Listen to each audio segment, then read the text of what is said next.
Hello my dear students, welcome back to my channel Shubham lecture. जितने भी हमारे student इस बार हैं 12th में और जिनको 2025 बोर्ड एग्जाम देना है, उनके लिए आज का ये क्लास बहुत ही ज़्यादा इम्पोर्टेंट है, क्योंकि आज के इस वीडियो में हम क्लास 12th फिजिक्स के 4 ऐसे महत्वपूर्ण क्वेश्चन आंसर को पढ़ेंगे जो आपके बोर्ड एग्जाम के लिए बहुत ही ज़्यादा इम्पोर्टेंट है और लगभग हर साल ये क्वेश्चन आपके बोर्ड एग्जाम में पूछे जाते हैं।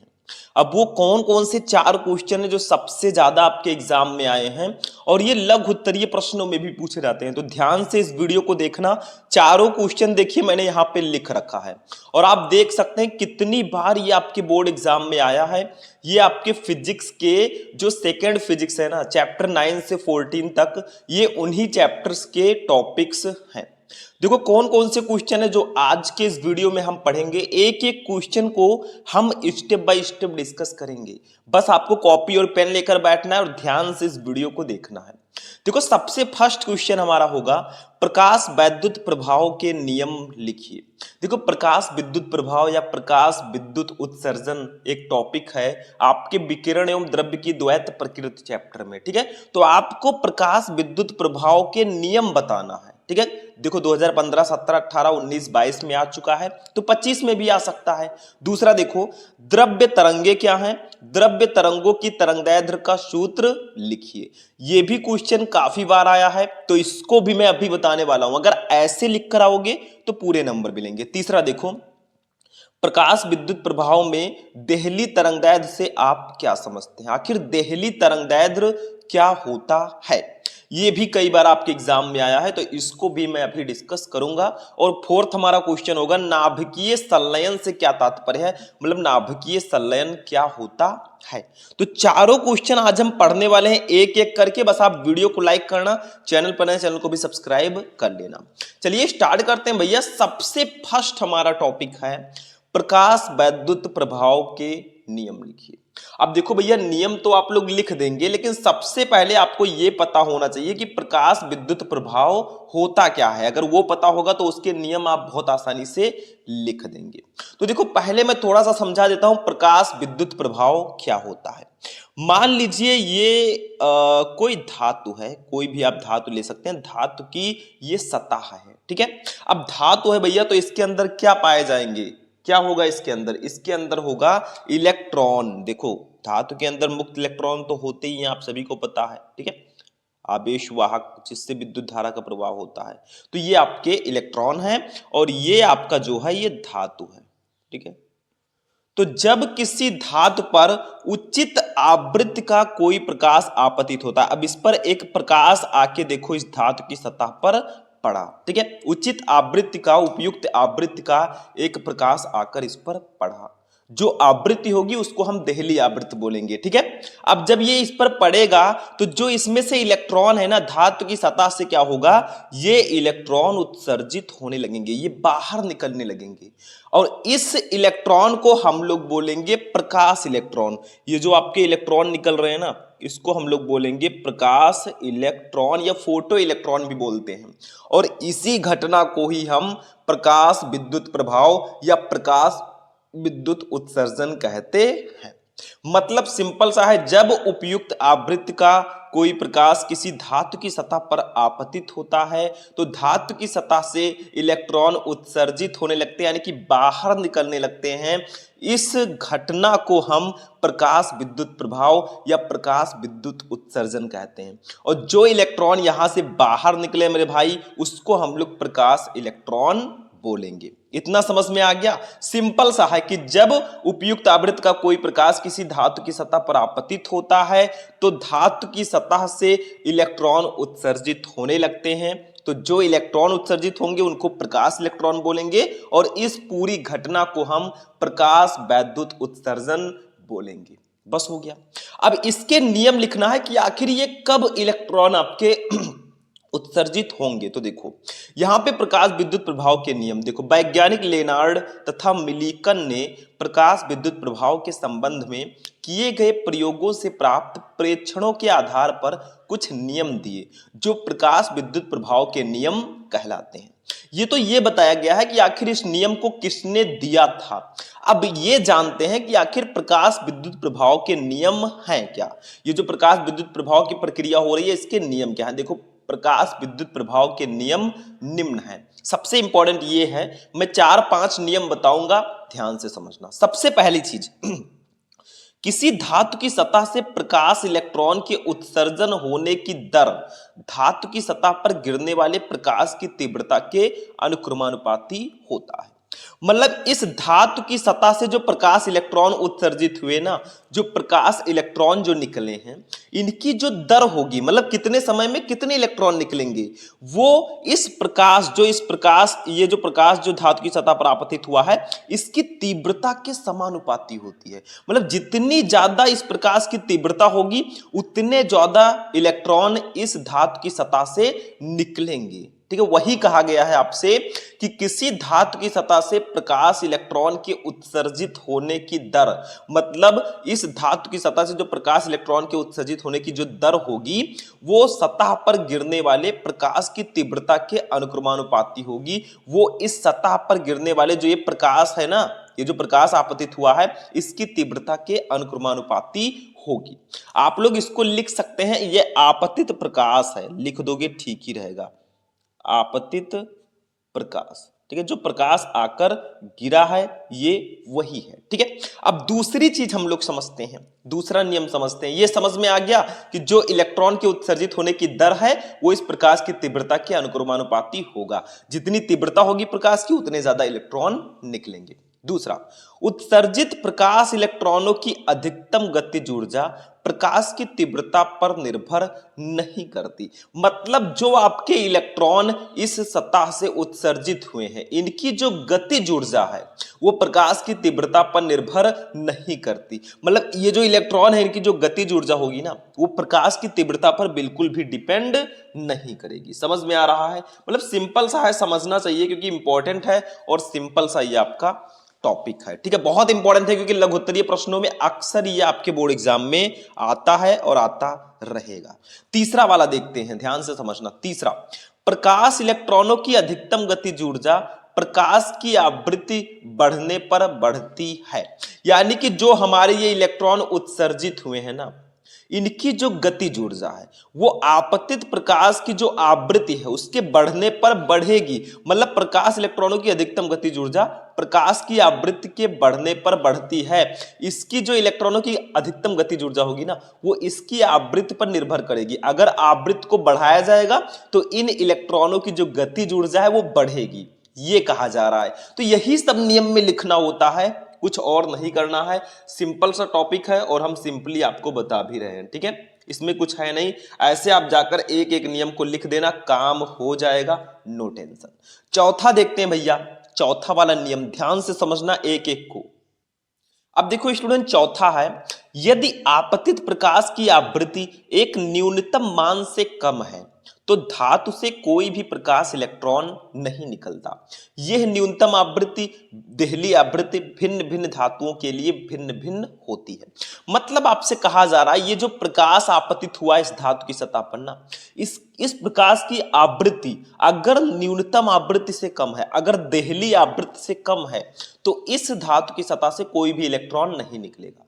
यानी कि एक यहां पे और मैं टॉपिक बता देता हूं, देहली आवृत्ति आपसे कोई पूछे तो आप सीधे सीधे कह देना बिना किसी झिकझिक के कि आपतित प्रकाश की वो न्यूनतम आवृत्ति जो किसी धातु की सतह से प्रकाश इलेक्ट्रॉनों के उत्सर्जित होने के लिए पर्याप्त होता है वो देहली आवृत्ति कहलाती है। मतलब जो ये आपतित प्रकाश जो इस धातु की सतह पर पड़ा है ना इसकी आवृत्ति देहली आवृत्ति से कम नहीं होनी चाहिए। अगर न्यूनतम आवृत्ति देहली आवृत्ति से कम होगी तो इस धातु की सतह से कोई भी प्रकाश इलेक्ट्रॉन उत्सर्जित नहीं होगा और प्रकाश विद्युत उत्सर्जन की घटना नहीं होगी। ठीक है, तो वही यहां पे कहा गया है। पांचवा देखो, प्रकाश के धातु की सतह पर गिरते ही इलेक्ट्रॉन उत्सर्जित होने लगते हैं। अर्थात प्रकाश के सतह पर गिरने तथा इलेक्ट्रॉन के सतह से बाहर निकलने के बीच कोई समय पश्चिमता नहीं होती, चाहे प्रकाश की तीव्रता कितनी भी क्यों ना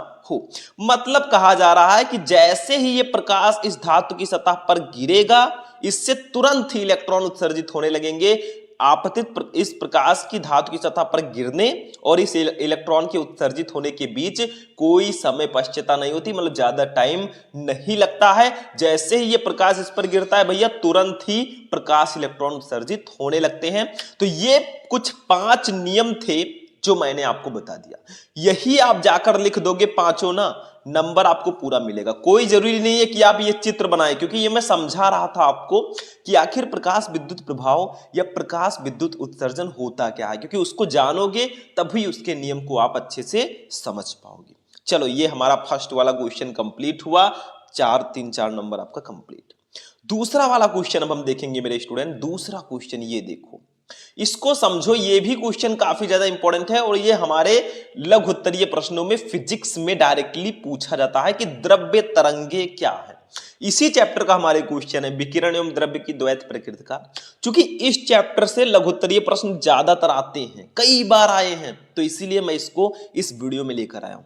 देखो क्वेश्चन क्या है, द्रव्य तरंगे क्या है, द्रव्य तरंगों की तरंगदैर्घ्य का सूत्र लिखिए। देखो, द्रव्य तरंगों की तरंगदैर्घ्य का जो सूत्र दिया वो हमारे क्या कहते हैं, उनका क्या नाम था, द्रव्य तरंगों की तरंगदैर्घ्य का जो सूत्र है उसको मैं अभी बताने वाला हूं, टेंशन बिल्कुल मत लेना, ठीक है। ठीक है, तो द्रव्य तरंगों की तरंगदैर्घ्य का जो सूत्र है, डी ब्रोगली तरंगदैर्घ्य जो होता है ना, उसका जो फॉर्मूला होता है वही है भैया। डी ब्रोगली जी ने ही द्रव्य तरंगों की तरंगदैर्घ्य का सूत्र दिया। देखो, द्रव्य तरंगे अथवा डी ब्रोगली तरंगे होती क्या है, पहले इसको जानेंगे फिर हम सूत्र को समझेंगे, मतलब टेंशन नहीं लेने का। देखो, सन 1922 में डी ब्रोगली ने विचार रखा कि पदार्थ और विकिरण की पारस्परिक क्रिया समझने के लिए कणों को पृथक रूप में न मानकर तरंग पद्धति से समन्वित किया जाए। उन्होंने बताया कि जब कोई कण चलता है तो वो भी तरंग की भांति व्यवहार करता है। मतलब उन्होंने क्या बताया, ध्यान से समझना। यहां पे क्या कहा कि उन्होंने बताया कि जब कोई द्रव्य कण चलता है, यहां पे द्रव्य कर देना, शायद यहां पे गलती है, तो यहां पे आपको लिख देना है द्रव्य। जब कोई द्रव्य कण चलता है तो वो भी तरंग की भांति व्यवहार करता है। मतलब जब भी कोई द्रव्य कण चलेगा ना माध्यम में, तो वो भी एक तरंग की भांति व्यवहार करेगा।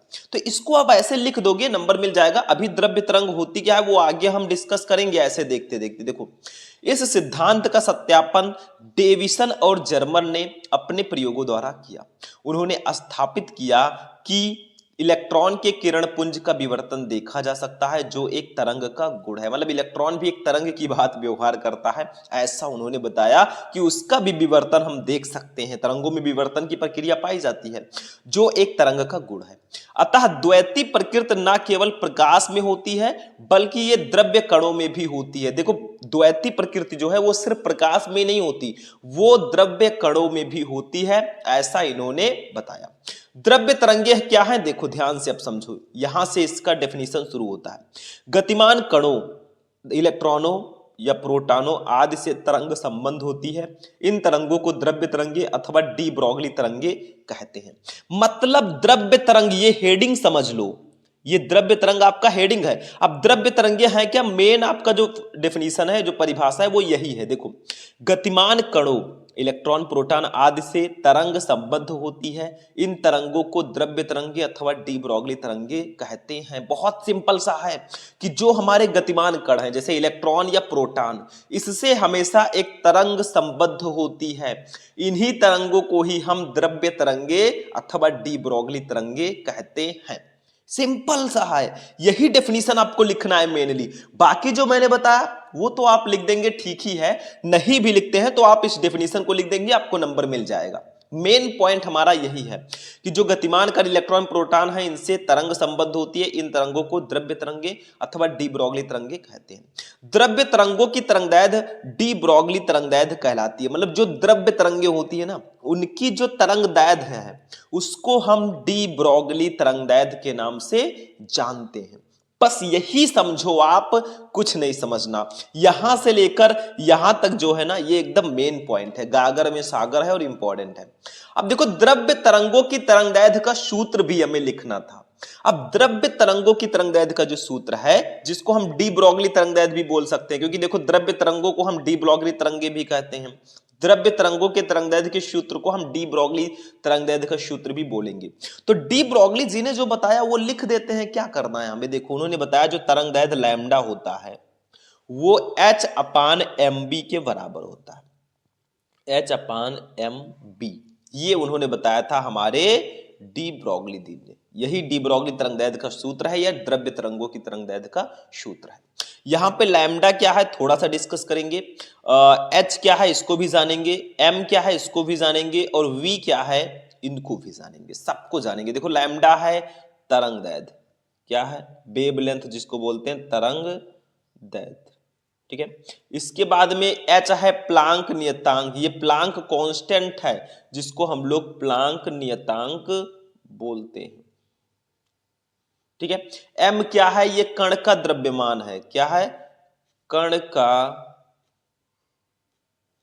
द्रव्यमान, एम है कण का द्रव्यमान। वी क्या है, ये कण का वेग है, क्या है कण का वेग, ठीक है। तो ये हमारे कण का वेग है। तो यही डी ब्रोगली तरंगदैर्घ्य का फॉर्मूला है। या एक चीज और याद रखना जो मैं बता रहा हूं, देखो यहां पे चूंकि लिख देना, चूंकि देखो P इक्वल टू हमारा होता है M B, P equal to होता है एम बी, तो यहां पे हम एम बी के जगह पर P भी लिख सकते हैं क्योंकि P है संवेग। संवेग जो होता है वो कण का द्रव्यमान और कण के वेग के बराबर होता है, इसके गुणनफल के बराबर होता है। तो यहां पे हम लोग लिख देते हैं, इसका एक और फॉर्मूला अब निकल कर आ जाएगा, lambda equal to H upon M b था तो एच अपान एम बी के जगह पर पी भी लिख सकते हैं, तो एच अपान पी हमारा हो जाएगा, ठीक। ये भी हमारा फॉर्मूला होता है मेरे भाई, पी है संवेग, ठीक है। तो ये होगा डी ब्रोगली तरंगदैर्घ्य का formula, lambda equal to H upon M B और lambda equal to H upon P. इतना याद रखना, एच है प्लांक कांस्टेंट, ठीक है। आप लोग कमेंट में बताना कि प्लांक नियतांक की वैल्यू कितनी होती है, ये बता देना तो आप समझ लेंगे कि आप बहुत बुद्धिमान हो। चलो अब बढ़ते हैं आगे की तरफ, क्योंकि हम आए ही हैं कुछ बड़ा करने के लिए, आगे आगे बढ़ने के लिए। चलो नेक्स्ट क्वेश्चन देखते हैं मेरे भाई। अब देखते हैं अपना थर्ड क्वेश्चन। ये क्वेश्चन भी मेरे हिसाब से टॉप रेटेड है, मतलब जो 5 स्टार वाले क्वेश्चन होते हैं ना, ये 5 स्टार वाले क्वेश्चन है। देखो क्या है, सिंपल सा है, अभी मैंने आपको बताया। देखो प्रकाश विद्युत प्रभाव में देहली तरंगदैर्घ्य से आप क्या समझते हैं, देहली तरंगदैर्घ्य क्या होता है। तो इसका फॉर्मूला पहले मैं बता देता हूं, बहुत सिंपल सा है। आप खुद कहेंगे सर जी ये तो मुझे पता था ऑलरेडी। देखो देहली तरंगदैर्घ्य, देखो किसी धातु पर आपतित प्रकाश की तरंगदैर्घ्य का वो अधिकतम मान जिससे तरंगदैर्घ्य का प्रकाश धातु पृष्ठ से प्रकाश इलेक्ट्रॉन उत्सर्जित कर सके, देहली तरंगदैर्घ्य कहलाता है। देखो अभी मैंने आपको बताया प्रकाश विद्युत प्रभाव या प्रकाश विद्युत उत्सर्जन इसी से संबंधित है। मतलब ये जो आपतित प्रकाश है ना, इस आपतित प्रकाश का वो अधिकतम तरंगदैर्घ्य जो किसी धातु की सतह से प्रकाश इलेक्ट्रॉनों का उत्सर्जन कर सके, वो देहली तरंगदैर्घ्य कहलाएगा। बस सिंपल सा है, मतलब इसी प्रकाश का वो अधिकतम तरंगदैर्घ्य जो इस धातु की सतह से प्रकाश इलेक्ट्रॉनों का उत्सर्जन कर सके, वही देहली तरंगदैर्घ्य कहलाएगा। वही यहां पे लिखा भी है थोड़ी दूसरी भाषा में। देखो किसी धातु पर आपतित प्रकाश की तरंगदैर्घ्य का वो अधिकतम मान जिसके तरंगदैर्घ्य का प्रकाश धातु पृष्ठ से प्रकाश इलेक्ट्रॉन उत्सर्जित कर सके, वो देहली तरंगदैर्घ्य कहलाता है।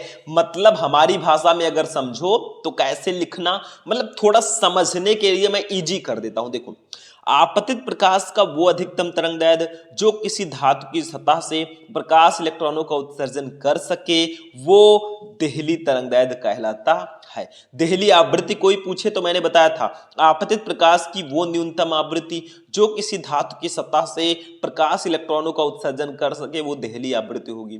कार्य फलन कोई पूछे आपसे तो आप कह देना कि आपतित प्रकाश का वो अधिकतम ऊर्जा जो किसी धातु की सतह से प्रकाश इलेक्ट्रॉन का उत्सर्जन कर सके, वो कार्य फलन कहलाएगा। सिंपल सा है, सब एक दूसरे से रिलेटेड हैं, सिर्फ समझना आना चाहिए। चीजों को समझोगे तो आगे बढ़ोगे। अब देखो देहली तरंगदैर्घ्य को हम किससे डिनोट करते हैं, इसको हम लोग लैम्डा नॉट से प्रदर्शित करते हैं, लैम्डा नॉट से प्रदर्शित करते हैं। देहली तरंगदैर्घ्य को हम लैम्डा 0 या लैम्डा नॉट से प्रदर्शित करते हैं। ठीक है। अब आपसे कोई पूछे सर जी लैम्डा जीरो का फॉर्मूला अगर कोई पूछे तो क्या कहोगे? देखो लैम्डा इज इक्वल टू होता है, मैंने बताया था c upon mu naught, c upon mu naught होगा। देखो mu lambda is equal to c c upon mu होता ही था, लेकिन यहाँ पे आवृत्ति है देहली आवृत्ति, तरंगदैर्घ्य है देहली तरंगदैर्घ्य, तो lambda naught is equal to C upon mu naught होगा। अब c क्या है और म्यू नॉट क्या है इसको जान लेते हैं, बाकी लैम्डा नॉट तो पता ही है देहली तरंगदैर्घ्य है। c है मेरे भाई प्रकाश की चाल, प्रकाश की चाल, ठीक है, और म्यू नॉट है देहली आवृत्ति, देहली आवृत्ति, ये म्यू नॉट हमारा है, ठीक है। तो टेंशन नहीं लेने का, टेंशन देने का।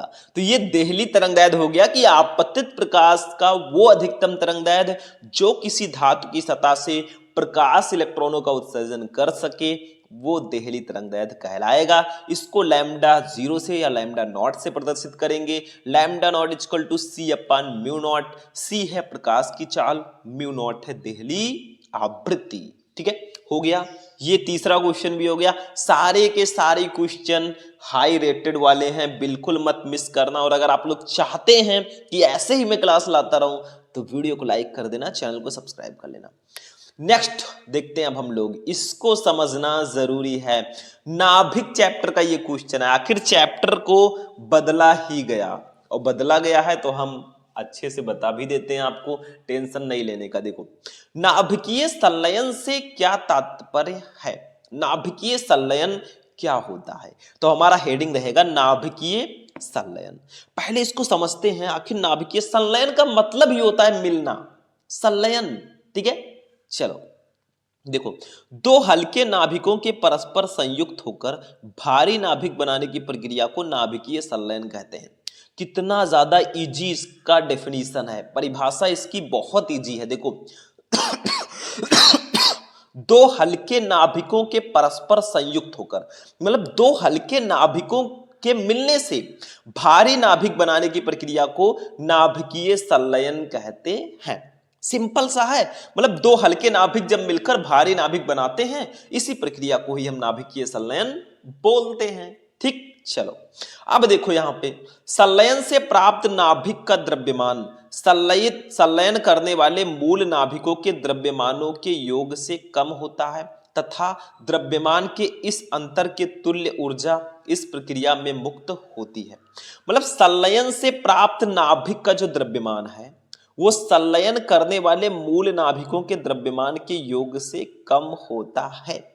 मतलब जो संलयन से प्राप्त नाभिक होगा ना, उसका जो द्रव्यमान होगा वो संलयन करने वाले मूल नाभिकों के द्रव्यमान के योग से कम होगा। मतलब जो दो हल्के नाभिकों का जो द्रव्यमान होगा ना, वो आपके एक भारी नाभिक के द्रव्यमान से ज्यादा होगा तथा द्रव्यमान के इस अंतर के तुल्य ऊर्जा इस प्रक्रिया में मुक्त होती है, और उसके जगह पर थोड़ी ऊर्जा मुक्त होगी, ठीक है, मतलब ऊर्जा निकलेगी। जैसे देखो हम समझाते हैं आपको, टेंशन बिल्कुल मत लो, जब तक है हम नो टेंशन। उदाहरण देखो, भारी हाइड्रोजन अथवा ड्यूटीरियम जिसको बोलते हैं 1H2 इसका फॉर्मूला होता है, इसके दो नाभिकों के संलयन को इस समीकरण द्वारा व्यक्त करते हैं। देखो दो हल्के नाभिक अब मिलने जा रहे हैं और एक भारी नाभिक बनाएंगे, अभी देखना। देखो 1H2, ठीक है, इसको बोलते हैं ड्यूटीरियम। इसके दो नाभिक हम लेते हैं, दूसरा भी ले लेते हैं 1H2, ठीक है।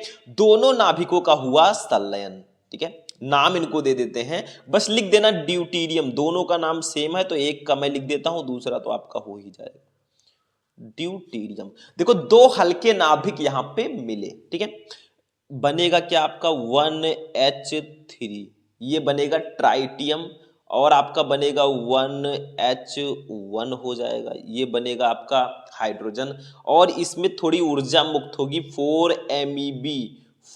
MeV आपकी ऊर्जा मुक्त हो जाएगी। लेकिन अभी भारी नाभिक नहीं बना है, अभी एक प्रोसेस हमारा और बाकी है, इसको हम लिख देंगे ट्राइटियम, ट्राइटियम, इनका नाम है हाइड्रोजन, और इनको लिख देंगे ऊर्जा। भाई ऊर्जा मुक्त हो रही है, मतलब देखो यहां पे दो हल्के नाभिक, ड्यूटीरियम के दो हल्के नाभिक मिले तो ट्राइटियम बना, हाइड्रोजन बना और थोड़ी ऊर्जा मुक्त हुई। अब हम क्या करेंगे, इस ट्राइटियम इस ट्राइटियम के नाभिक को पुनः इस ड्यूटीरियम के नाभिक से संलयित कराएंगे। मतलब देखो जो हमारा बना है ट्राइटियम, इसको फिर से हम ड्यूटीरियम से संलयित कराएंगे। कैसे? देखो लिखा है ट्राइटियम पुनः ड्यूटीरियम के नाभिक से संलयित होकर हीलियम नाभिक का निर्माण करता है। अब जो हीलियम नाभिक होगा वो भारी नाभिक होगा। देखो यहां पे ट्राइटियम को पहले लेते हैं 1H3, ठीक है, ये आपके 1H2 यानी कि ड्यूटीरियम से ये संलयित होगा। देखो ड्यूटीरियम से इसका फ्यूजन हुआ, संलयन हुआ, तो क्या बनेगा ध्यान देना, यहां पे आपका बन जाएगा 2He4, ये हीलियम का नाभिक बन जाएगा, ठीक है, प्लस 0N1 बनेगा और थोड़ी ऊर्जा मुक्त होगी, लगभग 17.6 MeV ये आपकी ऊर्जा मुक्त होगी। और ये हीलियम जो है भारी नाभिक है तो इसका निर्माण हो जाएगा। काहे को ले रहे हो टेंशन जब तक है हम, ठीक है। तो इनका नाम दे देते हैं भाई साहब ट्राइटियम। ट्राइटियम इनका नाम तो जानते ही हैं ड्यूटीरियम। ड्यूटीरियम, ठीक है, इनका नाम है हीलियम। हीलियम नाभिक देखो प्राप्त हुआ है हीलियम। और ये तो भैया ऊर्जा है ही, ऊर्जा तो मुक्त होगी ही क्योंकि ये भारी नाभिक बना है। इनका दोनों का जो योग है वो अभी भी इससे ज्यादा है तो थोड़ी ऊर्जा मुक्त होगी। तो समझ में आया मेरे भाई कि नाभिकीय संलयन क्या होता है। सिंपल तो मैंने बताया था आपको अभी अभी जस्ट, ठीक है, फिर से एक बार बताएं क्या? अब बार बार बताने से क्या फायदा है, लेकिन चलो एक बार फिर से हम इसको थोड़ा सा समझ लेते हैं क्योंकि इंपॉर्टेंट है। नाभिकीय संलयन क्या होता है? देखो दो हल्के नाभिकों के परस्पर संयुक्त होकर भारी नाभिक बनाने की प्रक्रिया को नाभिकीय संलयन कहते हैं। मतलब दो हल्के नाभिक जब परस्पर संयुक्त होंगे, मिलेंगे ना, तो भारी नाभिक बनेगा, उसी प्रक्रिया को नाभिकीय संलयन बोलेंगे। अब संलयन से प्राप्त जो नाभिक का द्रव्यमान होगा, संलयन करने वाले मूल नाभिकों के द्रव्यमान के योग से थोड़ा कम होता है तथा द्रव्यमान के इस अंतर के तुल्य ऊर्जा इस प्रक्रिया में मुक्त होती है। देखो यहां पे ऊर्जा भी मुक्त हुई है।